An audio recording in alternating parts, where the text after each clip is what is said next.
I was going to say today, so I guess I'll tell you a story about how I started. So I grew up on a farm in Nebraska, in the U.S. When I say farm, we had horses, we had cows, we had cattle, we had corn, we had soybeans. And the one thing I knew from a very young age is I didn't want to be on the farm.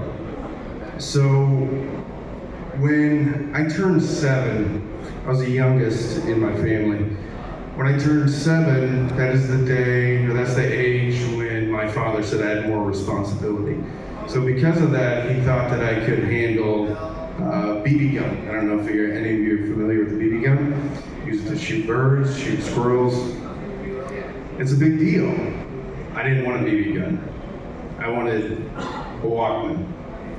So I asked my dad if he'd give me a Walkman instead.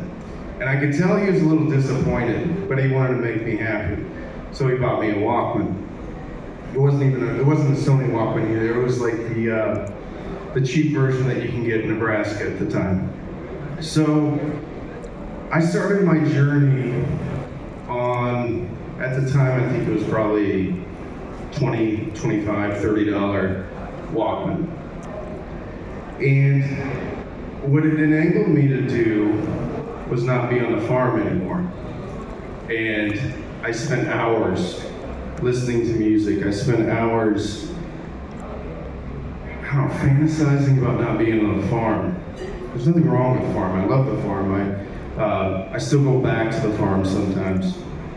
But I guess the point I'm trying to make is that my journey started with very affordable equipment. And the point is that my journey started. And we're here, we're surrounded by, as Wilson said, some very expensive room, very expensive components. But this hobby, I don't think I can scream it loud enough. This hobby is important because if you were here for Megan, how many people were worrying about or stressed out about their life while they were listening to Megan? Probably not many, because we were enjoying the music. We were enjoying the journey that the music takes us on, right? And we have a lot to worry about. We work hard, we have children, and music is a way that we can sit back and we can relax. We don't need alcohol, we don't need distraction, we just need music. And it's very important that I think we have affordable music, not only for the next generation of audiophiles coming up, but for maybe someone that can afford the more expensive stuff. So I literally built a channel because I wanted to communicate that this hobby doesn't have to be expensive. You don't need to spend $1,000 on an amplifier. You don't need to spend $1,000 on a speaker, because it's not about the equipment. It's really about what the music does for you. And everybody has Bluetooth speakers. We have wireless headphones and everything, and they're fantastic, right? They reproduce the music. But the real magic is when you get an affordable system and you hear the song that you've heard 100, 200, 300 times before, and you hear something different in the music.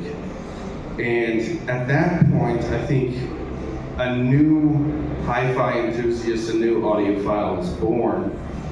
And we need to be talking about affordable gear. We need companies like TechX, who started in KL, and started selling things that were more affordable, and having passion for things that were more affordable, and providing customer service on affordable products, because it creates the next generation of audio enthusiasts. And I think I'm gonna be truthful here. I do have some expensive stuff at home. I do, and I enjoy it. It's not too expensive. I mean, it's $2,500 US, which is still expensive, and it's still a level that I never thought I'd have in my house. But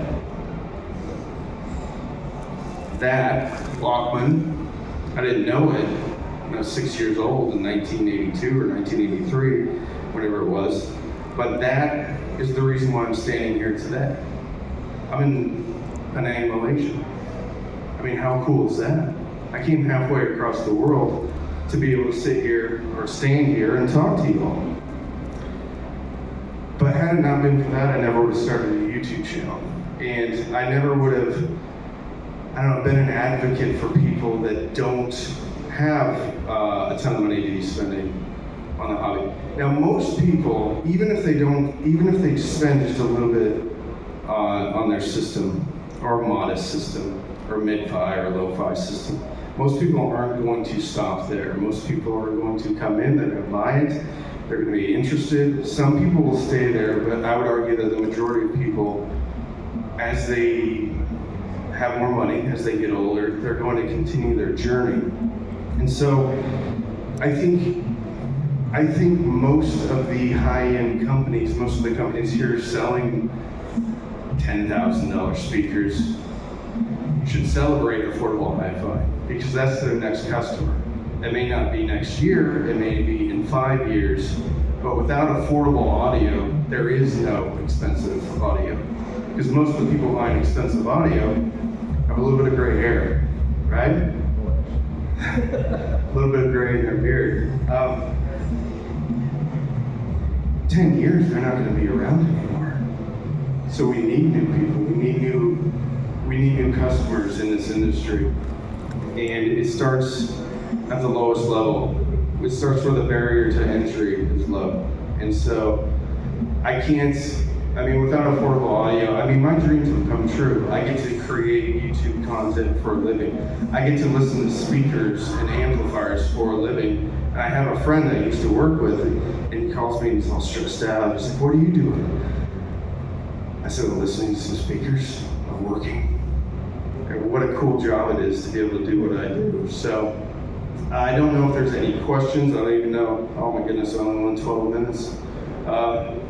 I don't know if you have any questions or comments for me, but it's kind of funny. I had to come halfway around the world to kind of reconnect with the thing that kind of started it all, and that's a affordable cassette player. And by the way, if you want one of these, they're right out there. You have to order it. I think they're going to have. The funny thing is the cassette as a format. Like, we have streaming music, we have high-res music now, and in every way, it's better than a cassette. 100%. In every measurable aspect, it's better than the cassette. But what this, not this one specifically, but what a cassette has provided me was, I take it off the farm, and I take it to, like, the best life I could ever dream of having. So, to come to the wonderful city, to eat the wonderful food, to meet the wonderful people here in Penang, and then to walk over there and have this catch my eye out of the corner of my eye, I thought it was really fitting to have to come halfway across the world to kind of reacquaint me, reintroduce me to the thing that started it all for me. And so anyway, that's it. If you have any questions, shout it out. But Giles in the back, yes. So if there's a piece of equipment that I should be less cheap on, which is the one? So if you're